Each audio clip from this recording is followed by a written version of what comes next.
My name is Adeline Cross, 37 years old, and I never imagined betrayal would introduce itself in public, dressed in confidence, with people applauding around me. I walked out, and everything you're about to hear happened because of that choice. If this story pulls you in, tell me where you're watching from, and hit subscribe. Some truths deserve witnesses. I didn't even want to go. That's the part that still makes me pause when I replay the night in my head. I had a headache. Mila had a school project due the next morning. Nathan told me it was just another corporate thing, but he said it with that careful tone he'd started using over the past year, like every word was pre-checked for approval. It matters, he added. People will notice if you're not there. So I went. The hotel ballroom in downtown Raleigh was packed with polished smiles and practiced laughter. Crystal glasses clinked.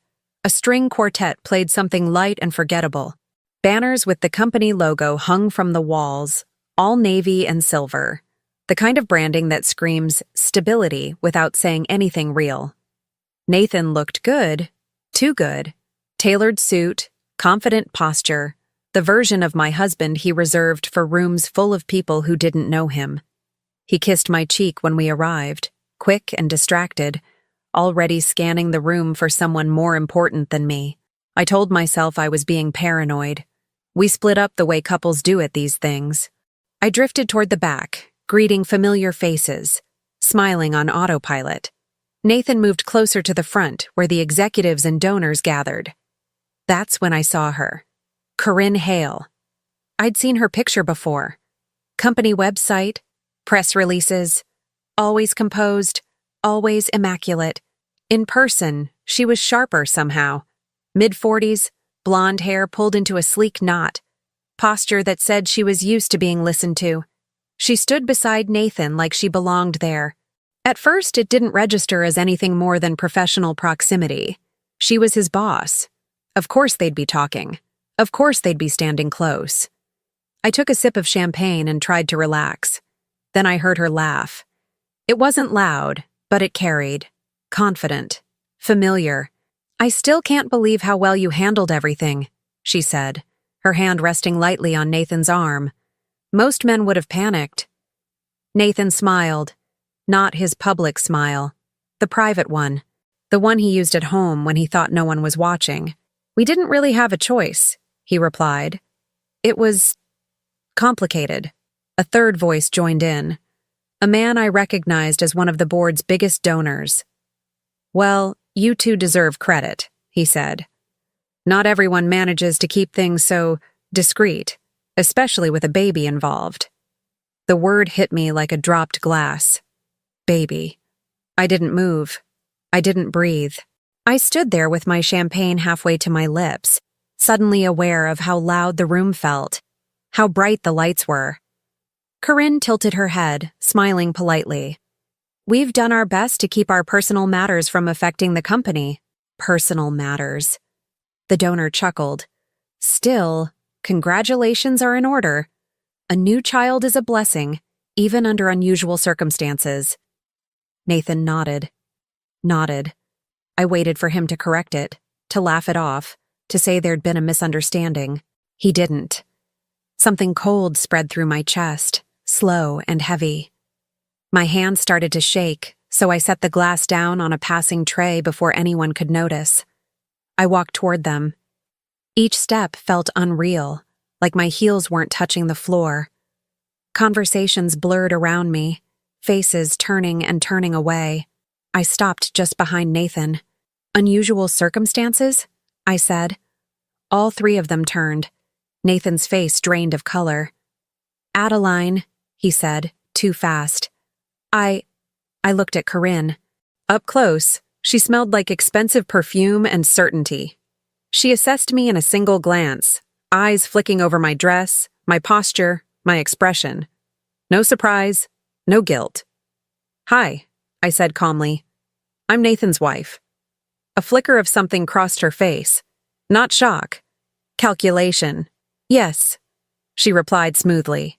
Of course you are. The donor shifted, suddenly uncomfortable. Oh, I didn't realize...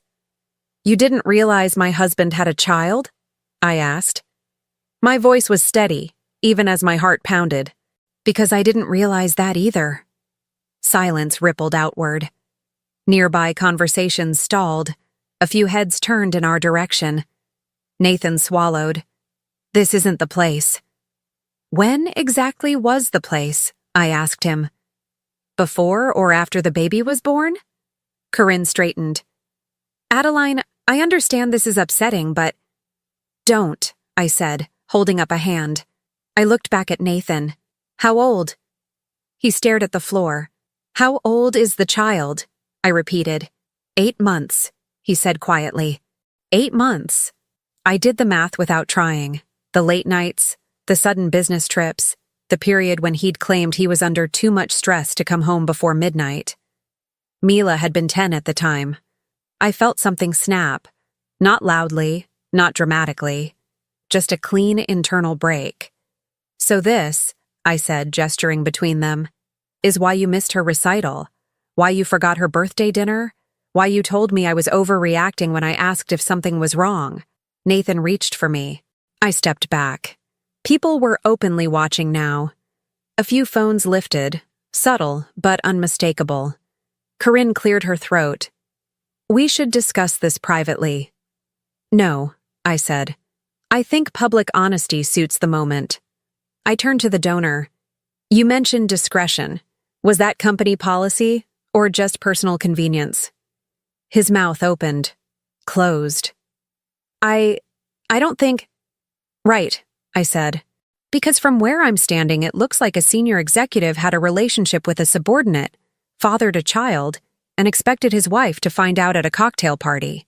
Nathan finally looked up at me. His eyes were pleading now. Please, let's go home. We'll talk. Home. The word felt foreign. I leaned in close enough that only he could hear me. You should have told me. If you had, this might have ended quietly. He shook his head. I was going to. I just needed time. I straightened and raised my voice just enough for the nearest circle to hear. My husband has a son, I said. Apparently, so does his boss. Gasps. Whispers. Someone laughed nervously. I didn't wait for the fallout. I picked up my clutch, turned, and walked toward the exit. My legs were steady now. My thoughts were razor clear. Behind me, I heard Nathan call my name. Once. Twice. I didn't turn around. As the doors closed behind me and the noise of the ballroom faded, I felt something else settle in its place. Not grief, not rage. Resolve. They thought the worst part was the discovery. They were wrong. That night, as I stepped into the cool air and pulled my phone from my bag, I made a single promise to myself. They were going to learn exactly what they'd taken for granted. I didn't confront him that night. I didn't even go home. I drove until the city lights thinned and the roads grew quiet, then pulled into a grocery store parking lot and sat there with the engine running, staring at nothing. My hands were steady on the wheel. My breathing was slow. That scared me more than if I'd been shaking. Nathan and I had been married 14 years. 14 years of early mornings and late nights, of building something we kept calling a life because it felt permanent enough to trust. We met when he was ambitious and broke, when I still believed love meant teamwork. I had money then, family money, but I never led with it. I didn't want to be chosen for that. I wanted to be chosen for me. So I downplayed it, put it in trusts, let it sit quietly while I worked part-time and raised Mila and told myself that supporting his climb was a shared investment. When his company offered him his first big promotion, I was the one who rearranged everything. I paused my consulting work. I handled school pickups. I learned which teachers needed reminders and which deadlines mattered. When he traveled, I stayed behind and told myself that sacrifice was temporary. That's the lie women like me tell ourselves. Temporary. The warning signs didn't arrive all at once. They crept in slowly, wearing reasonable explanations. He started guarding his phone, not obviously, just a slight shift. Face down more often, notifications silenced. He said it was company policy. There were nights he came home smelling unfamiliar, not like perfume exactly, just different. I blamed the hotel soap, the dry cleaning, anything that didn't require me to say the word out loud. When I asked why he'd missed Mila's recital, he snapped at me for the first time in our marriage. Said he couldn't juggle everything. Said I didn't understand the pressure he was under. I apologized. That still makes me nauseous. There were moments I almost saw it. Corinne's name appearing more often in conversation. The way he spoke about her with a mix of admiration and irritation, like she had too much power over his mood. But I'd met her once, briefly, at another company event. She'd been cordial, distant, efficient. She looked at me like I was furniture. When Nathan started sleeping on the couch, to avoid waking me, I accepted it. When he claimed he was too exhausted for intimacy, I believed him. I told myself we were just in a season of life where things were hard. What I didn't know was that while I was folding laundry and helping with math homework, he was building a second life. One that came with fewer responsibilities and more applause. The baby changed everything, even before I knew he existed. 8 months earlier, Nathan had suddenly insisted we open new accounts for tax reasons. He pushed for separating finances, said his compensation structure was changing. I agreed, distracted by Mila starting middle school and my mother's health issues flaring up again. I didn't see it for what it was. Preparation. That night, after the gala, I checked into a hotel near the airport. I didn't want to be anywhere familiar. Nathan texted me over and over.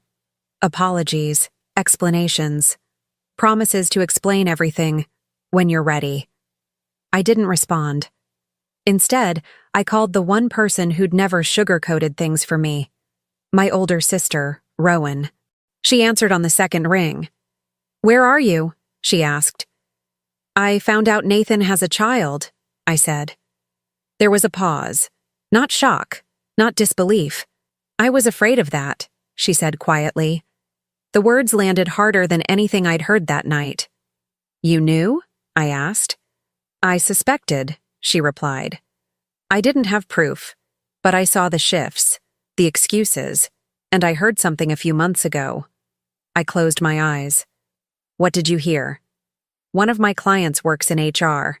Different department, same company. She mentioned a situation, an executive pregnancy, handled very quietly. I didn't put it together at first. I didn't want to. Why didn't you tell me?" My voice cracked then finally. "Because I didn't want to be wrong," Rowan said. "And because I knew you'd need certainty, not doubt." I slid down onto the hotel bed and stared at the ceiling. "Is it his?" I asked, even though I already knew. "Yes," she said. "I'm sure. The timeline matches, and there's more." My chest tightened. "Tell me." She took extended leave, company paid, full discretion, and when she came back, he was suddenly reporting directly to her. I laughed once, sharp and humorless. "Of course he was." Rowan didn't laugh with me. "Adeline, this wasn't an accident. This was a decision. Repeatedly." After we hung up, I sat there for a long time, replaying everything with new clarity. The missed moments, the distance, the subtle gaslighting that had convinced me I was imagining things. By morning, the shock had burned away. What remained was understanding. This wasn't just infidelity. It was betrayal layered with planning. A child brought into the world under the assumption that I'd never find out, or that if I did, I'd stay quiet. They had underestimated me. When my phone buzzed again, it wasn't Nathan. It was a text from Mila's tablet, forwarded from her teacher. A photo from class. My daughter smiling, unaware that her world was about to shift. I stared at her face and made another decision. Whatever happened next, I would not let her learn this lesson the way I had, by doubting her instincts and apologizing for asking questions. The betrayal was real. The stakes were permanent. And I was done pretending otherwise. I didn't cry when the sun came up. I sat at the small desk in the hotel room, hair still pinned from the night before, makeup untouched, and opened my laptop. The screen glowed softly in the early light. For the first time in months, my head felt clear. Shock makes noise. Anger does too. What settled in me that morning was quieter and far more dangerous. I started with the accounts. Nathan had been careful, but not clever. The separation he'd pushed for months earlier had limits. Joint credit lines, shared liabilities, contingency clauses he'd assumed I'd never read closely.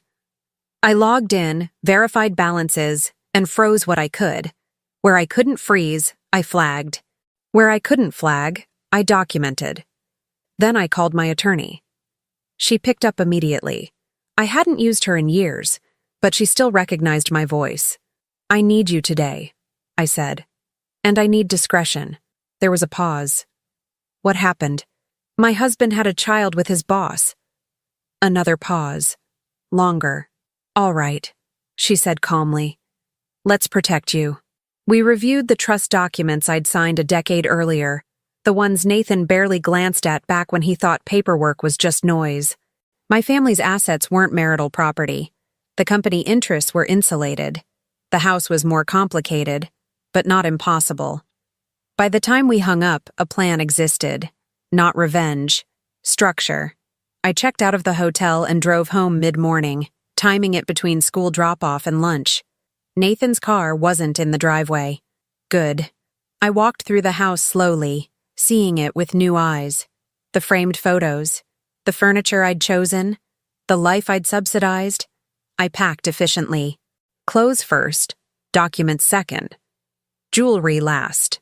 Not for sentiment, but for valuation. Everything I needed fit into 3 suitcases. When I finished, I left the rest untouched. Let him feel the absence without explanation. Before I left, I placed a single envelope on the kitchen counter.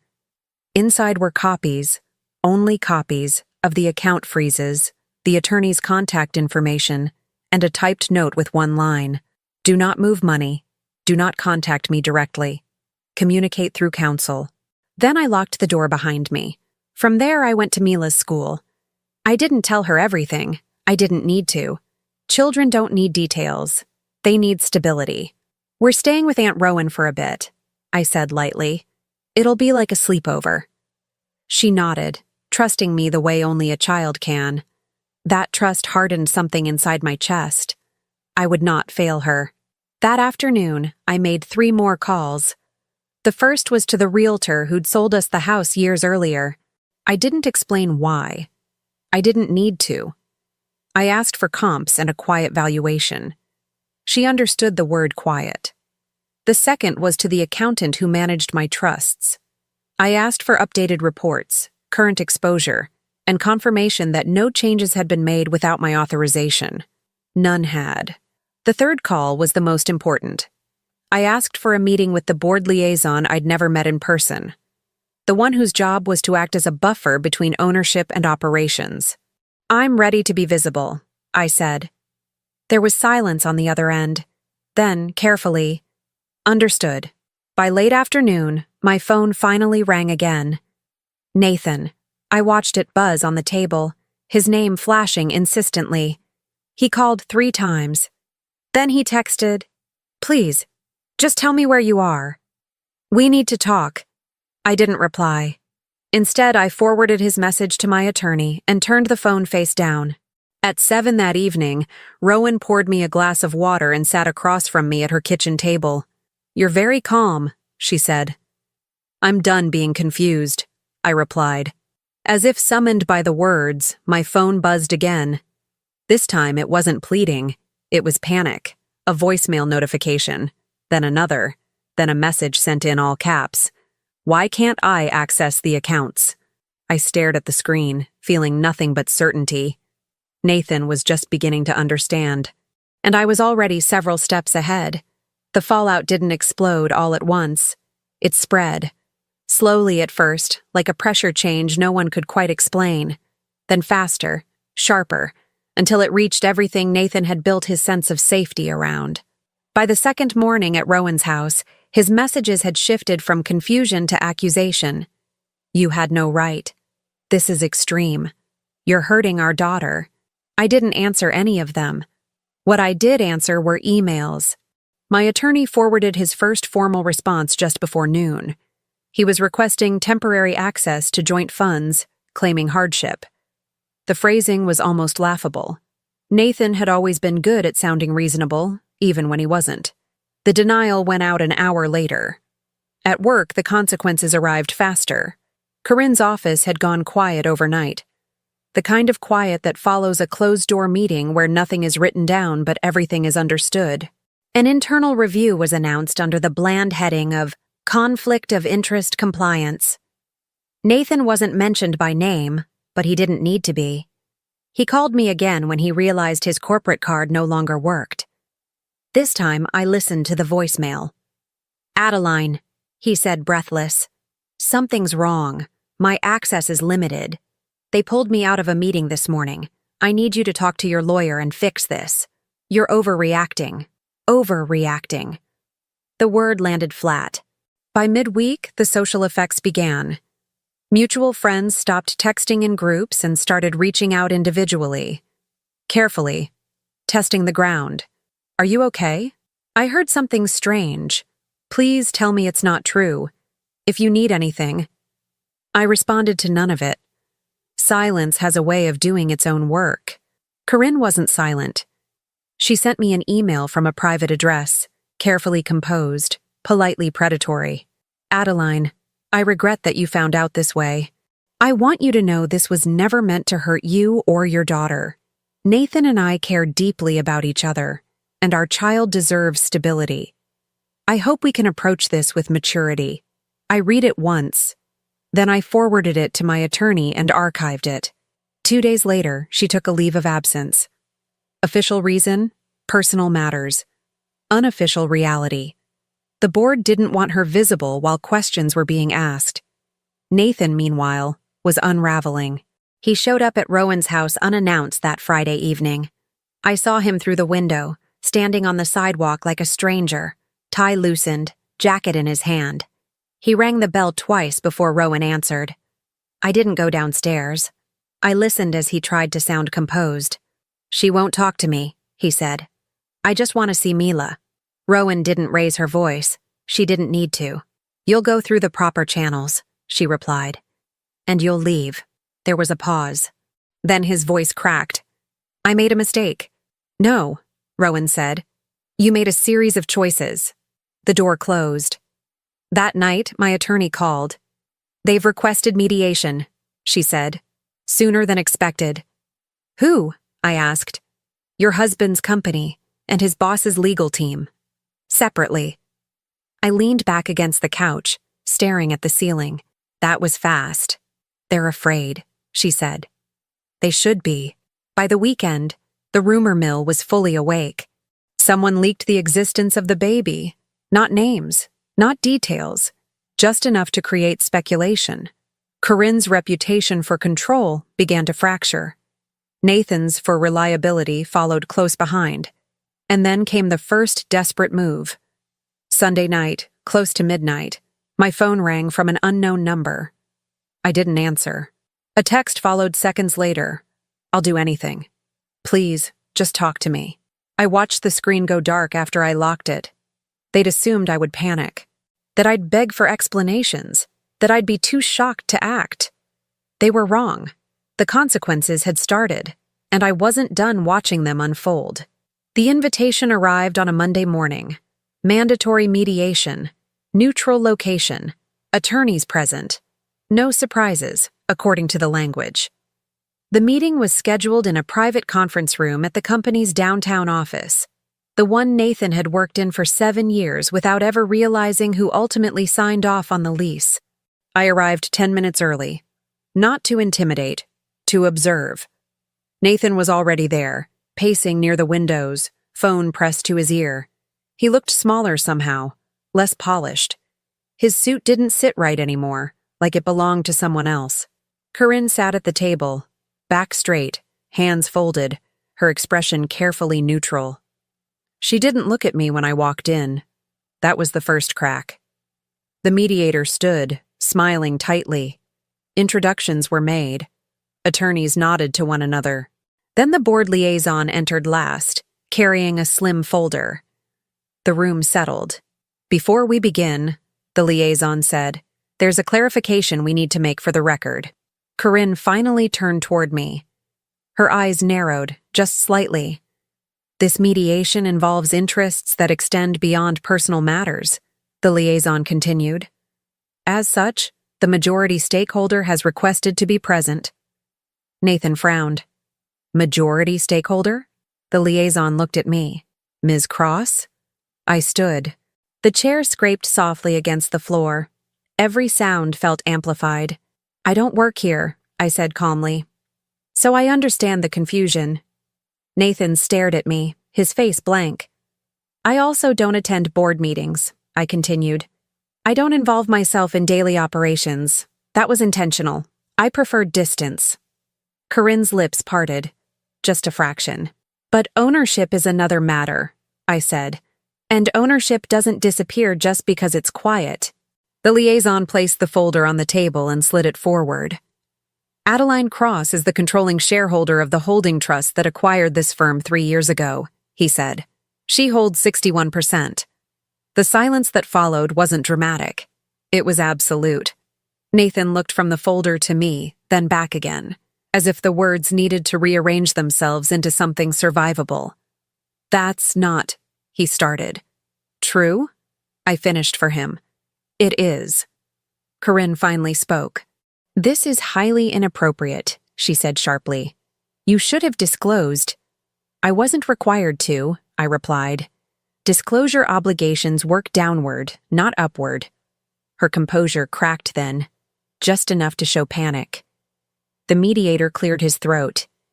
Given this new information, perhaps we should— No, I said. Let's continue. I turned to Nathan. You asked me to talk, I said. So listen. His eyes were glassy now. You own the company? I own the company you work for, I corrected.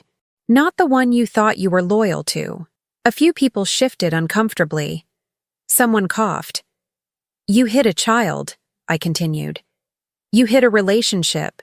You hid financial maneuvering you assumed I'd never question. And you did it while standing in rooms like this one, collecting praise. Corinne pushed back from the table. This is a personal attack. This is governance, I said evenly. And ethics. I picked up my phone and placed it on the table.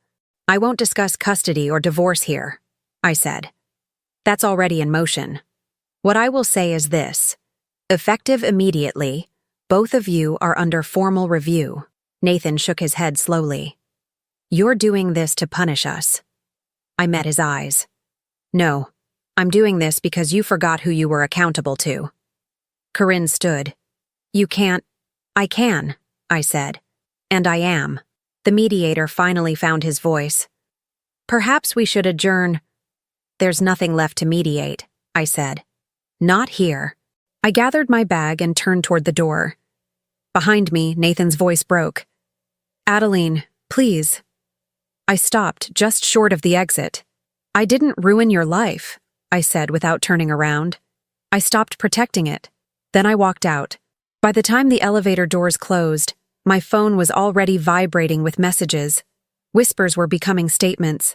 Statements were becoming records. Nathan had lost his footing in front of the only audience he'd ever cared about.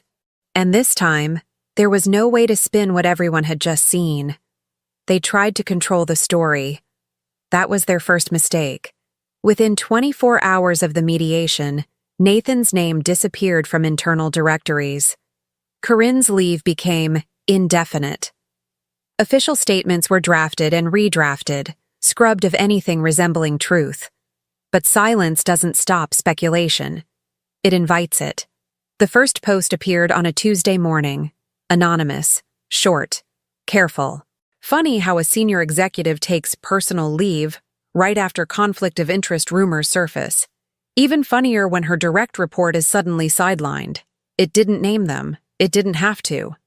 By noon, screenshots followed. Old press releases. Timeline comparisons. Someone noticed the overlap between Corinne's maternity leave and Nathan's sudden promotion. Someone else pulled archived photos from a charity event. Her hand on his arm. His smile unmistakably intimate. The story assembled itself. Nathan called me 6 times that day. I didn't answer any of them. His attorney tried next, requesting an emergency call to address reputational harm. Mine responded with a single sentence. We decline comment. Corinne's response was louder. She leaked her own narrative through a friendly business columnist, framed it as a consensual relationship between adults, emphasized privacy, claimed she'd been targeted by a vindictive spouse abusing corporate influence. The article ran online by evening. It backfired. Within hours, comments flooded in. Former employees, industry watchers, people who'd been quiet for years. Power imbalance matters. She signed his performance reviews. This wasn't private, it was protected. Then the receipts dropped. An internal memo surfaced showing Corinne had personally approved Nathan's bonus during the same quarter she was pregnant. Another email revealed HR concerns that had been resolved externally. Someone leaked the exact date of the firm's acquisition, 3 years earlier, followed by a single sentence that spread like wildfire. She slept with an employee in a company she didn't even own. That sentence wasn't accurate, but the truth underneath it was worse. Nathan finally left a voicemail I listened to. "You planned this," he said, voice hoarse. "You waited. You let it happen so you could destroy us." I deleted it without replying. The public didn't see destruction. They saw consequence. A hashtag emerged by accident, born from a sarcastic reply and picked up by the algorithm. Quiet ownership. It trended locally by morning. People speculated wildly about me, about my motives, about how long I'd known. I became a shadow figure in their version of the story, calm, faceless, patient. I let them speculate. Behind the scenes, the board moved quickly. An independent investigation was announced.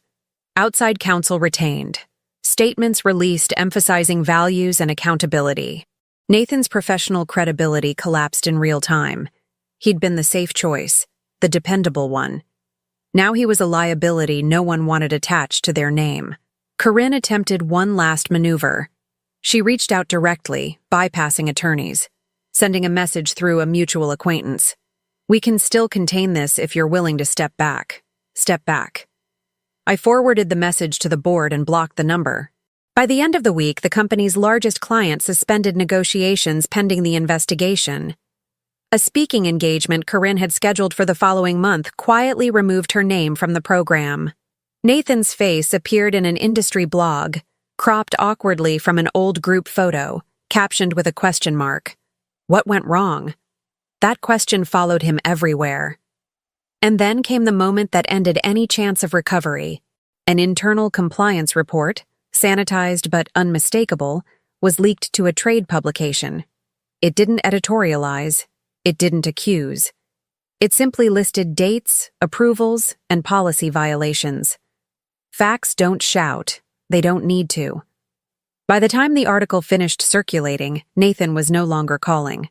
Corinne was no longer issuing statements. They were both waiting for outcomes, for decisions, for doors to close. And I was watching it all unfold exactly as it should. Because escalation doesn't require force. It only requires the truth reaching the right people at the right time. The collapse wasn't loud. It was procedural. Once the investigation moved from internal review to external counsel, everything slowed down in a way that felt merciless. Meetings became letters. Letters became filings. Nathan stopped being a person with explanations and started being a name attached to documents. The divorce petition was served on a Thursday morning. My attorney timed it carefully, after the company announced Corinne's formal removal from leadership duties, but before Nathan's severance package could be finalized. That window mattered. It meant his income was frozen in limbo, not protected, not guaranteed. Nathan's lawyer argued hardship. Mine argued record. The judge didn't raise his voice. He didn't need to. Temporary orders were issued within days. Custody first. Mila stayed with me, not because of drama, because stability mattered, and I could provide it without disruption. Nathan was granted supervised visitation pending the outcome of the investigation. The wording was clinical, but the effect was devastating. He called my attorney afterward, begged to see his daughter alone. The answer was no. Financially, the dismantling was precise. Joint accounts were formally divided under court supervision. His access remained limited.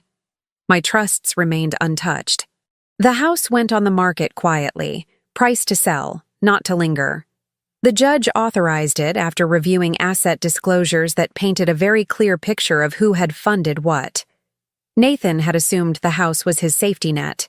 It wasn't. His parents arrived next. They requested a meeting with me through a family intermediary, not directly. I agreed, on neutral ground, with counsel present. His father looked older than I remembered. His mother didn't meet my eyes. "We didn't raise him to do this," his father said, voice tight. "I know," I replied, "but you raised him." That ended the conversation. Within a week, his family withdrew financial support. Not out of cruelty, but clarity. They couldn't defend him without defending what he'd done. And they wouldn't. Corinne's fallout was harsher. Her termination was framed as failure to disclose a material conflict of interest. No public scandal, no press conference. Just a quiet removal and a very loud absence. The severance she'd expected evaporated under legal review. Her professional network fractured. Invitations stopped coming. Former allies stopped answering. The child remained invisible in public discourse, as he should have. None of this was his fault. But the consequences still reached his parents. Nathan tried to fight. He filed motions, requested continuances, claimed emotional distress. None of it changed the facts. Each delay cost him more: legal fees, reputation, leverage. By the time the final settlement discussions began, he was living in a short-term rental on the edge of the city, his belongings reduced to what fit in his car. He asked for spousal support. The judge denied it. I was granted full legal custody, shared physical visitation under structured terms. The decision cited demonstrated judgment concerns and ongoing instability. Nathan didn't look at me when it was read. Afterward, in the hallway, his brother approached me quietly. "I'm sorry," he said, "for all of it." I nodded. So am I. The last piece fell into place a week later. The board finalized its findings. Nathan's contract was terminated for cause. No bonus, no recommendation, no quiet landing elsewhere. He emailed me that night. "I have nothing left." I read it once, then closed my laptop. Because what he had lost, he had dismantled himself. And what I had built, carefully, patiently, was still standing. The fallout was complete, and there was nothing left to negotiate. I didn't plan the last meeting. That surprised people when they asked later why I agreed, why I showed up, why I didn't let the lawyers finish it without me. The truth was simpler than anything they expected. I wanted to see him when there was nothing left to hide behind. Nathan asked for the meeting through his attorney, who framed it carefully. Closure. Personal matters. One final conversation. I agreed on one condition: neutral location, daylight, no lawyers in the room. He chose a quiet cafe near the courthouse, the kind of place meant for quick conversations and faster exits. I arrived on time.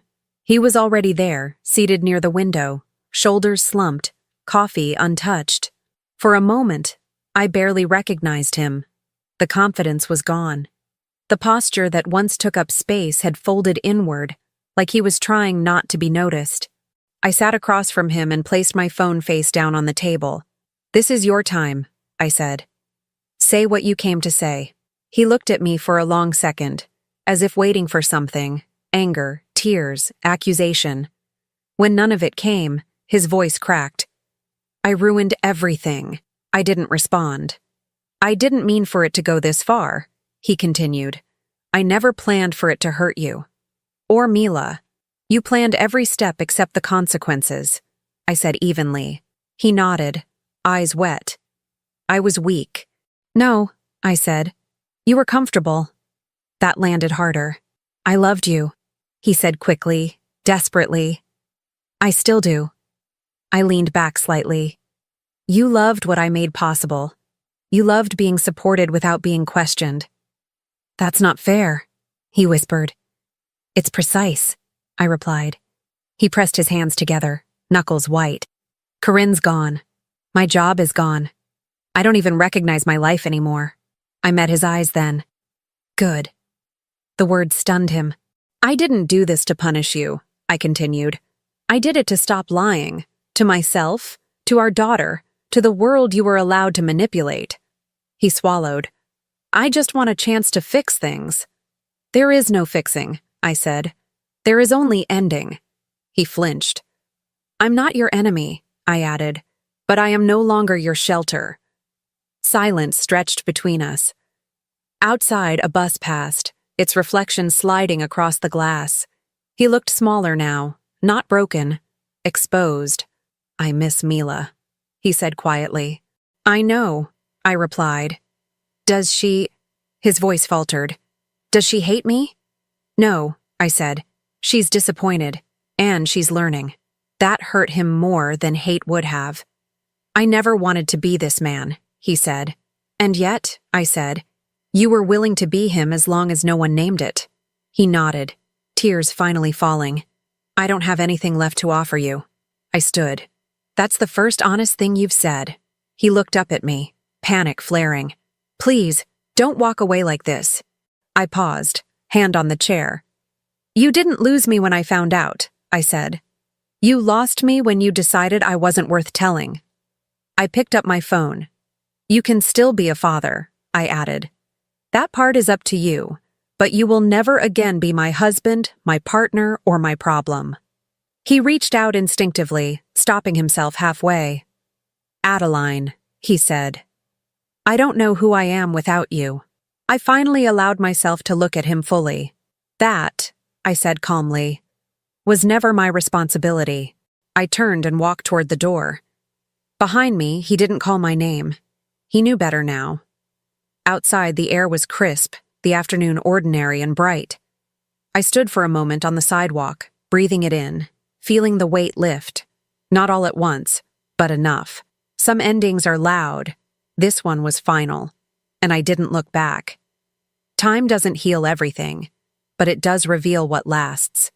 A year passed without ceremony, no dramatic milestones. Just quiet accumulation. Days stacked carefully on top of one another until the past no longer dictated the shape of my mornings. Mila grew taller, stronger. She stopped asking questions that didn't have answers and started asking ones that mattered. We found a rhythm that didn't revolve around someone else's moods or absences. School drop-offs became calm. Evenings became ours. She learned, without being told, that love doesn't require shrinking. I returned to work, not as a shadow or a signature behind glass, but as myself. I attended meetings, asked questions, set boundaries.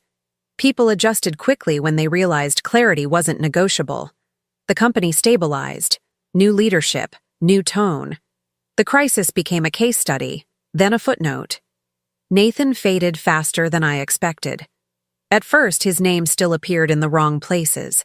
Emails sent to outdated lists, comments whispered by people who didn't know what else to say. Then it stopped. He took a job outside the industry, somewhere small, somewhere that didn't care who he used to be. I didn't track him. I didn't need to. What mattered was that his absence no longer registered as loss. Corinne disappeared entirely, not dramatically, just completely. Her professional presence dissolved. No reinvention arc, no redemption tour. Power doesn't always return to those who misuse it. And I didn't need it to. What surprised me most was how little anger remained. Not because I'd forgiven him, but because I no longer carried him. Betrayal, I learned, isn't the moment someone chooses someone else. It's the moment they decide you won't notice. Once that illusion breaks, freedom follows. On a quiet Sunday morning, Mila and I sat on the back steps of our new place. Smaller, brighter, chosen deliberately. She leaned against me, reading, comfortable in the silence. "Are you happy?" she asked suddenly. I didn't answer right away. I considered the question honestly, without performance or reassurance. "Yes," I said finally. "I am." She smiled and went back to her book. That was enough. Somewhere along the way, I stopped measuring my life by what I'd survived and started measuring it by what I protected. My time. My dignity. My daughter's sense of what love should look like. Nathan thought he'd outgrown me. In reality, he never understood the ground he was standing on, and when it gave way, it wasn't because I pushed. It was because I stepped aside. The rest took care of itself. Thank you for staying with me until the end. If this story moved you, surprised you, or made you reflect on your own experiences, click the hype button and let me know you felt it too. I'd really love to hear your thoughts, or even your own story, in the comments below. You're not alone here. And if you want more stories like this, told honestly and without filters, hit subscribe and tap the like button. Your support keeps these stories alive. I'll see you in the next one.